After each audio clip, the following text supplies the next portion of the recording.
Welcome students. First word is CUPBOARD. बहुत से लोग इसे बोल देते हैं कप बोर्ड। जी, किचन में कप बोर्ड्स बड़े अच्छे बनाए आपने।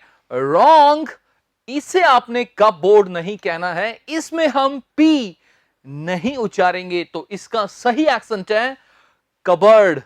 जी हां, कप बोर्ड नहीं, cupboard. Oh, nice cupboard. Oh, this cupboard is very spacious. काफी स्पेशियस है, काफी स्पेस है इसमें। सो कप बोर्ड नहीं कहना, क्या कहेंगे? कबर्ड। Number 2, QUERY। बहुत से लोग इसे बोल देते हैं क्वेरी। एनी क्वेरी, किसी को कोई क्वेरी हो तो पूछ ले। रॉन्ग, क्वेरी बिल्कुल गलत है, जिससे हम प्रश्न बोल देते हैं आसान भाषा में। कोई डाउट, कोई प्रश्न, तो इसे क्वेरी कहने की बजाय आपने कहना है क्वेरी, क्वेरी नहीं, query. Oh, any query? Oh, he has one query. Oh, I think it's clear, no query. So query नहीं कहना, क्या कहेंगे आप इसे? क्वेरी। नंबर 3, अनार की इंग्लिश। इसे अक्सर गलत कहा जाता है। बहुत से लोग इसे बोल देते हैं पॉम ग्रेनेट। आप सुनेंगे तो बहुत से लोग इसे क्या कहेंगे? पॉम। जी, मुझे पॉम ग्रेनेट्स काफी अच्छे लगते हैं। I love to eat pomegranates. Wrong, pom से इसे शुरू नहीं करना। इसका सही उच्चारण है फामी, फामी ग्रेनेट। पॉम ग्रेनेट नहीं, क्या है? Pomegranate. Oh, I love to eat pomegranates. Oh, he doesn't like pomegranates. Oh, this is pomegranate juice. Pommy. Pom नहीं, क्या कहेंगे? Pommy. Pomegranate. Number 4, FORTE, जिसका मतलब होता है, आसान भाषा में हम बोल देते हैं स्ट्रॉन्ग पॉइंट। लिख लीजिए पहले, वो चीज जिसमें इंसान बहुत ही ज्यादा स्किलफुल होता है, उसकी स्किल होती है उस फील्ड में, उस चीज में, तो इसे बोलेंगे क्या? एग्जाम्पल हम बाद में ले लेते हैं। चलो, इसका सही उच्चारण है फोर्टे। Yes, forte. टे की आवाज निकालेंगे, फोर्टे। फोर्टे मींस किसी का स्ट्रॉन्ग पॉइंट, कोई ऐसी चीज जिसमें वो इंसान की स्किल्स बहुत हैं। जैसे कि हम एक सेंटेंस ले लेते हैं। मान लीजिए हमने कहना हो कि English is his forte. So English is his forte means English उसका स्ट्रॉन्ग पॉइंट है, इंग्लिश लैंग्वेज में वो बहुत स्ट्रॉन्ग है। आप यूज कर सकते हैं अपनी स्पोकन इंग्लिश में, कह सकते हैं my forte is maths, his forte is chemistry. जरूरी नहीं सब्जेक्ट्स में, वैसे भी हो सकता है। हम अक्सर बोल देते हैं her forte is cooking, cooking is her forte, confidence is my forte.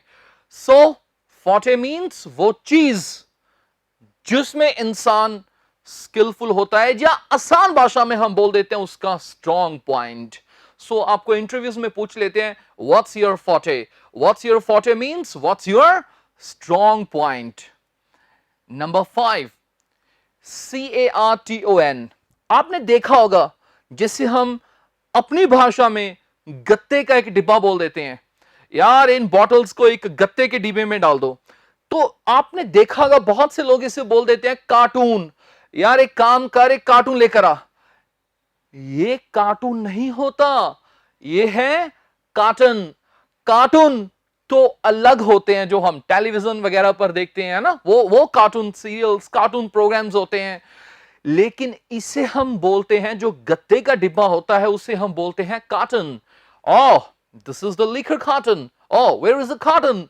एक कार्टन लेकर आओ, ना कि एक कार्टून लेकर आओ। आओ हम करें रिवाइज। ये क्या था? Cupboard. Number 2, query. So query मत कहना, query. Number 3, pomegranate. Number 4, forte, strong point. Number 5, cotton. बढ़ते हैं स्टूडेंट्स स्पोकन इंग्लिश सेंटेंसेस की तरफ। फर्स्ट सेंटेंस है he tried his best to grease my palm. Grease my palm हमने समझना है। वैसे तो पाम हथेली होता है, लेकिन यहां पर ग्रीस द पाम एक इडियम है, एक्सप्रेशन है, जिसका मतलब होता है हथेली गर्म करना। जी सचमुच गर्म करना नहीं, इसका अर्थ यह हुआ किसी को रिश्वत देनी। रिश्वत की इंग्लिश आपको आती है ब्राइब, रिश्वत देने की इंग्लिश बन गई गिव ब्राइब। लेकिन गिव ब्राइब की बजाय आप स्टूडेंट्स ये एक्सप्रेशन भी स्पोकन इंग्लिश में यूज कर सकते हैं, grease the palm. Grease the palm का मतलब होता है किसी को रिश्वत देनी। तो अब आपको समझ में आ गया सेंटेंस क्या है। He tried his best, उसने पूरी कोशिश की। He tried his best, क्या करने की? मुझे घूस देने की, मुझे रिश्वत देने की। To grease my palm. So क्या सीखा? Grease the palm means रिश्वत देना। हम अक्सर कह देते हैं, अरे क्या आप मुझे रिश्वत देने की कोशिश कर रहे हैं? Are you trying to grease my palm? Oh, I won't accept it. So grease the palm means रिश्वत देना। चलते हैं नंबर 2 पर। Give me a buzz. अब अगर आपसे कोई कहे यार give me a buzz, तो हमें एकदम से कई बार समझ में नहीं आता यार बज क्या कहना चाहता है वो। जी अगर मैं यहां पर लिख दूं कि बज का मतलब लगभग वही होता है ring, give me a ring, अब आपको समझ में आ जाएगा। रिंग मीन्स घंटी। हम अक्सर बोल देते हैं यार घर से चलने से पहले ना मुझे एक रिंग मार देना। रिंग मीन्स फोन पर रिंग मार देना ताकि मैं तैयार हो सकूं वगैरह वगैरह। Just give me a buzz before you leave your home. So give me a buzz means बस एक घंटी मार देना, means give me a ring. तो ग्रीस द पाम घूस देनी, मतलब हथेली गर्म करना, मतलब रिश्वत देनी। और give me a buzz means मुझे एक रिंग मार देना। हम मोबाइल फोन टेलीफोन की बात कर रहे हैं। Number 3 is I am feeling nausea. इसे हम स्टूडेंट्स नोजिया भी कह सकते हैं या हम नौसिया भी कह सकते हैं। अगर आपसे कोई कहे हो आई एम फीलिंग नोजिया, तो क्या समझेंगे आप? जी इसका मतलब है वो इंसान जो कह रहा है आई एम फीलिंग नोजिया, इसका मतलब है वो कह रहा है कि मेरा दिल घबरा रहा है, मुझे ऐसा लग रहा है कि जैसे मुझे अब जल्दी ही उल्टी आएगी। सो जब इंसान का जी घबराए और उसे लगे बस उल्टी वाला, उल्टी करने का दिल कर रहा है, उसे उल्टी वाला उसे जी हो रहा है, तो हम उसे बोल देते हैं फील नोजिया। सो अगर किसी से पूछना हो ओह जी घबरा रहा है, ऐसा लग रहा है, क्या तुझे ऐसा लग रहा है क्या अब तुझे उल्टी आएगी? Oh are you feeling nausea, are you feeling nausea करके पूछेंगे। सो फील नोजिया मींस ऐसे लगना जैसे अब उल्टी आएगी। नंबर 4 ही lives from hand to mouth. अगर हम कहें यार he lives from hand to mouth, इसका मतलब वो बड़ी मुश्किल से ही गुजारा करता है। लिख ले पहले, वह बड़ी मुश्किल से गुजारा करता है। Live from hand to mouth का मतलब है कि वो बस इतना कमाता है कि बस बड़ी मुश्किल से गुजारा कर पाता है। उसके पास कोई भी सेविंग्स नहीं होती, कोई एक्स्ट्रा पैसे नहीं बचते, कोई उसके पास और सुविधाओं के लिए पैसे नहीं बचते, बस हैंड टू माउथ, जितना कमाया बस उतना खा लिया, उसके पास और कुछ नहीं बचता। बड़ी मुश्किल से गुजारा होने की इंग्लिश क्या होती है? Live from hand to mouth. हम अक्सर बोल देते हैं भाई यार वो इंसान जो आपका दोस्त था वो अच्छा खासा कमा लेता है, और दूसरा बंदा कहता है नहीं यार he lives from hand to mouth, यार वो तो बड़ी मुश्किल से गुजारा करता है, बस इतना कमाता है जितना वो खा लेता है, बस थोड़ा बहुत, कोई एक्स्ट्रा उसके पास नहीं बचता। he lives from hand to mouth. Number 5 is its repercussions will be serious. Repercussions का मतलब होता है स्टूडेंट्स नोट कर लें आसान भाषा में, क्या होता है? रिजल्ट्स। जी हां, रिपरकशंस का मतलब रिजल्ट्स, अंजाम, नतीजे। अब हम सीखते हैं इसे। अगर आपने किसी को यह कहना हो, मान लीजिए कोई इंसान है वो नशे बहुत लेता है, हमने कहना हो छोड़ दिए नशे करने, छोड़ दे, give up this habit of taking drugs, नहीं तो इसके अंजाम बहुत गंभीर होंगे। Its repercussions will be very serious. Repercussions मतलब नतीजे। हमने कहना हो छोड़ दे ये काम भाई, it will have serious repercussions. Repercussions तभी अच्छा लगता है जब इसके साथ सीरियस वर्ड अक्सर अटैच किया जाता है। अक्सर कहा है मैंने, सीरियस रिजल्ट्स को आज के बाद हम स्पोकन इंग्लिश में क्या कह सकते हैं? Serious repercussions. भाई शराब पीनी बंद कर दे, it will have serious repercussions on your body. तेरे शरीर पर इसके गंभीर परिणाम निकलेंगे, गंभीर परिणाम, गंभीर नतीजे होंगे। सो अब एक बार बोलकर बताएं आप, क्या है ये? Repercussions, repercussions, repercussions, repercussions. भूलना मत, एक बार और बता दे, क्या है ये? रिपरकशंस। ये काम करने बंद कर दे, नहीं तो बोलो, नहीं तो its repercussions will be serious या वेरी सीरियस। या ऐसे बना दे, it will have serious results की बजाय बस ये बोल दिया कीजिए सीरियस रिपरकशंस, सीरियस रिपरकशंस। मैं इतनी बार इसलिए करवा रहा हूं स्टूडेंट्स ताकि आपकी प्रैक्टिस करवा सकूं, ठीक है? Serious repercussions. Number 6, I am skint today. Skint का मतलब होता है कंगाल। ये टेम्पररी तौर पर होता है। मान लीजिए आप दो दोस्त किसी फास्ट फूड शॉप पर कुछ खाने के लिए गए और आपने अपने दोस्त से कहना, ओ यार मैं तो पर्स घर पर भूला है, आज तो मैं कंगाल हूं, मेरे पास कुछ भी नहीं है, 1 रुपया भी नहीं है यार, तू बिल पे कर दे आज। You pay the bill, I am skint today. So ये परमानेंट नहीं होता, अक्सर टेम्पररी तौर पर होता है। हमने कहना हो, यार पहले बताता था ना, मेरे पास तो अब 1 रुपया भी नहीं है, पहले बता देता मैं घर से ले आता। I am skint today spoken English में काम आने वाला शब्द है, I am skint today. Oh I am skint यार, यू पे द बिल। अच्छा, पे द बिल को स्टूडेंट्स हम अक्सर स्पोकन में बोल देते हैं फुट द बिल। जी हां, फुट द बिल का मतलब ये नहीं बिल को पैर मारकर भागना। हम अक्सर कह देते हैं, you please foot the bill, यार तुम प्लीज बिल को भर दें, बिल का भुगतान कर दें, फुट द बिल। तो हमने सीखा सीरियस रिजल्ट्स को हम स्पोकन इंग्लिश में और क्या कह सकते हैं? Serious repercussions, serious repercussions, serious repercussions और सीरियस रिपरकशंस। और जब आप कंगाल होते हैं टेम्परेरी तौर पर, तो हम अक्सर क्या कह देते हैं? जब आपके पास 1 रुपया भी नहीं होता तो हम अक्सर बोल देते हैं, यार आई एम स्किंट, आई एम स्किंट। चलते हैं स्टूडेंट्स नंबर 7 पर। It's all Greek to me. Greek Greece में बोली जाने वाली लैंग्वेज है, लेकिन यहां एक एक्सप्रेशन है, it's all Greek to me. कब कहेंगे हम? जब हमने ये कहना हो, यार मेरे को कुछ समझ में नहीं आ रहा। मान लीजिए आपको कोई समझा रहा है और आपने कहना हो, यार मेरे पल्ले कुछ नहीं पै रहा, तो क्या कह रहा है?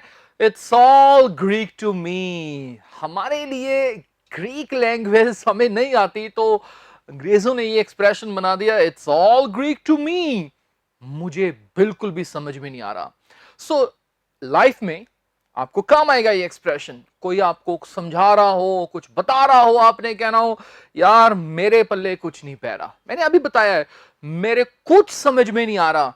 तो आप ये कहने की बजाय, यार आई कांट अंडरस्टैंड दिस, यार oh this is too difficult, this is too complicated, I can't understand this, मैं इसे समझ नहीं सकता, मैं इसे समझ नहीं पा रहा। अंडरस्टैंड वर्ड यूज कर सकते हैं, but in spoken English you can directly से, oh it's all Greek to me। आप बोलकर बताएं, it's all Greek to me। सो एक एक सेंटेंस पर हम इतना टाइम लेते हैं ताकि आपको स्टूडेंट्स बात क्लियर हो सके। And number 8, in the nick of time he applied the brakes।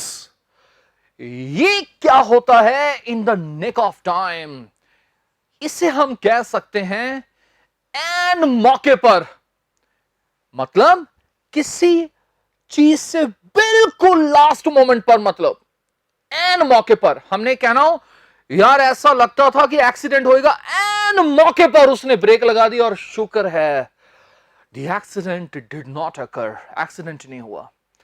N मौके पर मंत्री साहब ने प्लान चेंज कर दिया, वरना वहां बम धमाका हुआ था और वहां कुछ भी हो सकता था। The minister change the plan, वो कहीं और चले गए in the nick of time. In the nick of time means एन मौके पर। I think it's clear. जब आपने कहना हो बिल्कुल लास्ट मोमेंट पर, किसी घटना के बिल्कुल लास्ट मोमेंट पर, तो उसे हम क्या कहेंगे? In the nick of time. तो हमने दो एक्सप्रेशंस यहां कौन से सीखे? एक तो जब आपने कहना यार मेरे पल्ले कुछ नहीं पड़ रहा, मुझे समझ में नहीं आ रहा ये क्या है, बिल्कुल भी नहीं समझ में आ रहा, तो हम क्या कह सकते हैं स्पोकन इंग्लिश में? It's all Greek to me, it's all Greek to me. And number 8, एंड मौके पर, बिल्कुल लास्ट मोमेंट पर, तो उसे हम कहेंगे in the nick of time. एंड मौके पर उसने फैसला बदल दिया, in the nick of time he changed his decision. और ये क्या था सेंटेंस? In the nick of time he applied the brakes, उसने ब्रेक लगा दिए और एक्सीडेंट नहीं हुआ। Number 9 is it runs in blood. कई बार स्टूडेंट्स हम ऐसा बोलते हैं यार एक्टिंग तो इनके खून में है, यार ये चीज इनके खून में है, बोलते हैं ना हम। तो जब हमने कहना हो ये चीज इनके खून में है, कोई भी चीज, एक्टिंग, सिंगिंग या कोई बुरी चीज, तो हम उसे बोलते हैं इट रन्स इन ब्लड। हाँ, वो अलग बात है, हम इट को चेंज कर सकते हैं। ऐसे इट की बजाय हम कह सकते हैं एक्टिंग। यार एक्टिंग तो इनके खून में है, ये भी अच्छा एक्टर है, इसके पिताजी इतने अच्छे एक्टर थे, इसके दादाजी एक्टर थे, एक्टिंग तो यार इनके खून में है। Acting runs in their blood. So blood के आगे आप देयर शब्द यूज कर सकते हैं। और singing runs in their blood, यार सिंगिंग तो इनके खून में है। क्लियर हो गया स्टूडेंट्स? जब आपने कहना हो ये इनके खून में है, तो आप क्या कहेंगे?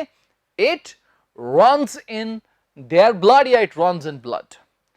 Number 10, very, very important. I got carried away by his honeyed words.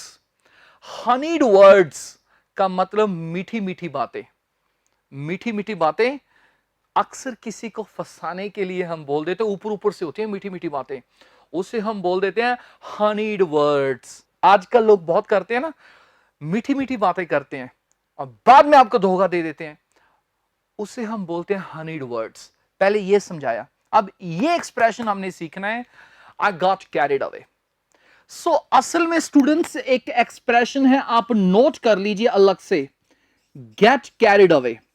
इसकी मैं आपको प्रैक्टिस काफी करवा देता हूं। गेट कैरिड अवे पहले नोट कर लीजिए, ये एक्सप्रेशन होता है गेट कैरिड अवे। इसका मतलब है बहक जाना। जी हां, बहक जाना। हमने कहना हो यार उसकी मीठी मीठी बातों से मैं बह गया। Oh, I got carried away by his honeyed words. हम आसान भाषा में ये भी कह देते हैं यार मैं उसकी मीठी मीठी बातों में आ गया। बातों में आना मतलब बहक जाना ही होता है। हम I got carried away, ये गेट कैरिड अवे एक्सप्रेशन है, किसी भी टेंस में हम इसे अक्सर यूज कर सकते हैं। गेट का गेटिंग बन सकता है, गॉट बन सकता है, जो भी चेंज आएगी यहां पर आई जाएगी गेट। हमने कहना हो किसी को ओह उसकी बातों में मत आ जाना, उसकी मीठी मीठी बातों में मत आ जाना, वह बहुत बुरा इंसान है, मीठी मीठी बातें करेगा और बाद में तेरे साथ धोखाधड़ी करेगा। So don't get carried away. क्या कहा मैंने? डोंट के बाद first form, don't get carried away by his honeyed words. सो ये जरूरी नहीं है ये हमेशा लिखना ही है बाय हिज हनीड वर्ड्स, बस सिंपली आप ये भी कह सकते हैं डोंट गेट कैरिड अवे, बहक मत जाना किसी भी चीज के कारण, मीठी मीठी बातों के कारण, कुछ भी किसी भी कारण बहक जाने की इंग्लिश हम आज के बाद क्या कहेंगे? Gate carried away. हम अक्सर बोल देते हैं यार क्या करूं मैं, ठीक है मैं समझदार था उस वक्त, सब कुछ था, मैं समझता था सारी बात, पर क्या करूं यार, उसने इतनी मीठी मीठी बातें की, मैं तो उसकी बातों में आ गया। बातों में आ जाना, ओ यार, I got carried away by his words, bye his honeyed words. So clear हो गया स्टूडेंट्स? एक बार मैं फिर बोल देता हूं, बहक मत जाना, डोंट गेट कैरिड अवे। सो अगर हमने कहना हो ये तो भाई इसके खून में है, ओ it runs in his blood या इन देयर ब्लड, ओ बहक जाने की इंग्लिश क्या आ गई? Gate carried away, gate carried away, gate carried away. याद हो गया? आप एक बार आप बताएं क्या है ये गेट कैरिड अवे, और एक बार ये सेंटेंस भी खुद बोलकर बताएं क्या बन गया? I got carried away by his honeyed words. चलते हैं स्टूडेंट्स आज की हमारी स्ट्रक्चर पर। पहले ये सेंटेंस देख लें, जब वह बहुत खुश होता है वह आम तौर पर नाचता है। देखिए स्टूडेंट्स, हर एक व्यक्ति का अपना एक स्वभाव होता है, एक खास परिस्थिति में वो एक खास तौर पर किसी न किसी प्रकार की कोई प्रतिक्रिया करता है। ये जो लिखा है आम तौर पर, इसकी इंग्लिश मुझे पता है आपको आती है, यूजली से हम सेंटेंस अक्सर बना देते हैं कि जब वह बहुत खुश होता है, when he is very happy, he usually dances, वह आम तौर पर नाचता है। लेकिन आज हम यह सीखेंगे कि यूजली के अलावा इस प्रकार के सेंटेंसेस को हम कैसे बना सकते हैं। जी स्टूडेंट्स, आज की हमारी स्ट्रक्चर का नाम है टेंड टू। नोट कर लीजिए, टेंड टू, जो कि स्पोकन इंग्लिश की बहुत बहुत इंपॉर्टेंट स्ट्रक्चर है, उसका नाम है टेंड टू।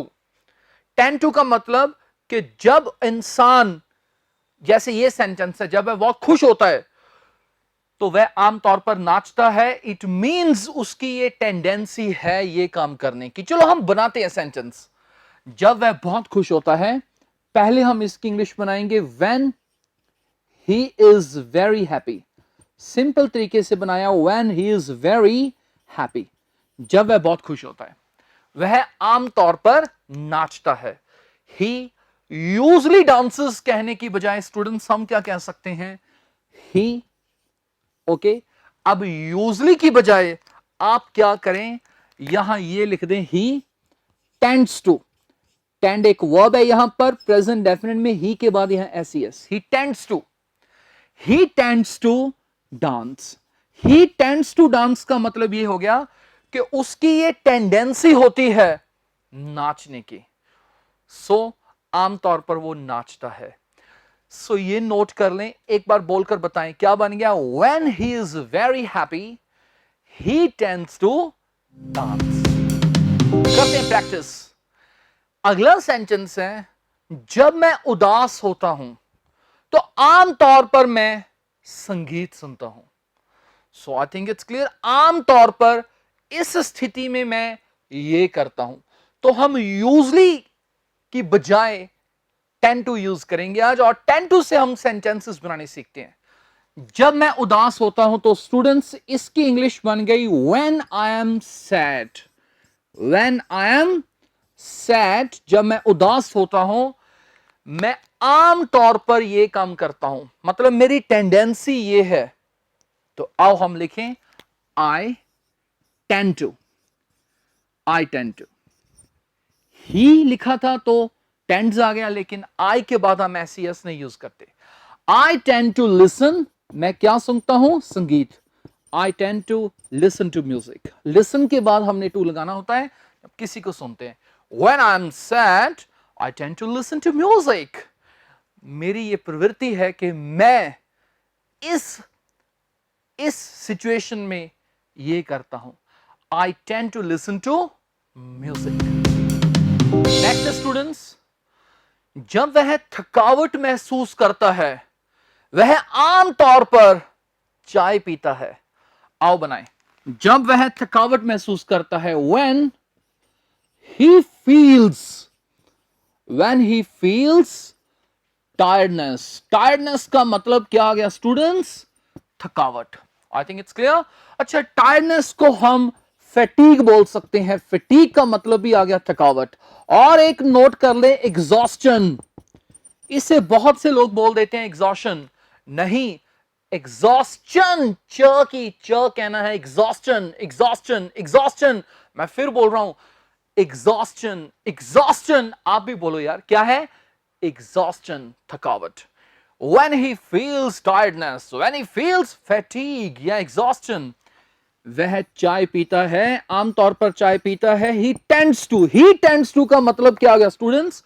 कि उसकी ये टेंडेंसी है, वह आमतौर पर ये करता है। क्या चीज? he tends to take tea, tends to take tea। यहां एक चीज और बता दूं, चाय के कप को स्टूडेंट्स एक तो हम बोलते हैं कप ऑफ टी, लेकिन स्पोकन इंग्लिश में हम इसे ये भी बोल सकते हैं कपा। जी हां, कपा का मतलब ये नहीं बड़ा सा कप। कपा का मतलब होता है चाय का कप। अगर आपने किसी से पूछना हो, और चाय के कप बारे क्या ख्याल है, what about a cup of T, कहने की बजाय आप सिंपली ये कह सकते हैं, व्हाट अबाउट कपा, व्हाट अबाउट कपा। चलो बैक टू दिस सेंटेंस। जब वह थकावट महसूस करता है, when he feels tiredness, he tends to take tea. Next, जब हम शहर से बाहर जाते हैं, हम आमतौर पर सादा खाना खाते हैं। ओके स्टूडेंट्स, तो हम कहेंगे when we go when we go outside the city, जब हम सिटी के बाहर जाते हैं, हम आमतौर पर सादा खाना खाते हैं। we tend to का मतलब ये हमारी टेंडेंसी है। हम क्या करते हैं? we tend to eat simple food, we tend to eat simple food। अब बोलकर बताएं क्या बन गया? when we go outside the city, we tend to eat simple food। Next, जब वह सैर के लिए जाता है, वह आम तौर पर तेज चलता है। आओ बनाएं, when he goes for a walk, जब वह सैर के लिए जाता है, वह आम तौर पर तेज चलता है। he tends to walk fast, he tends to walk fast। यहां walk क्या है बच्चों? एक verb है, और यहां walk क्या है? एक noun है। when he goes for a walk, जब वह सैर के लिए चलता है, सैर के लिए जाता है, वह अक्सर तेज चलता है। ये इसकी टेंडेंसी है। he tends to walk fast means तेज चलना। जब आपने कहना हो कि किसी खास स्थिति में ये व्यक्ति की ये प्रवृत्ति है कि ये काम करता है आमतौर पर, तो हम उसे टेंड टू से बनाएंगे। किस चीज से बनाएंगे स्टूडेंट्स? बोलो, टेंड टू से। जब मैं खुश होता हूं, मैं नाचता हूं। अक्सर मैं आमतौर पर नाचता हूं। When I am happy, I tend to dance. Thank you very much.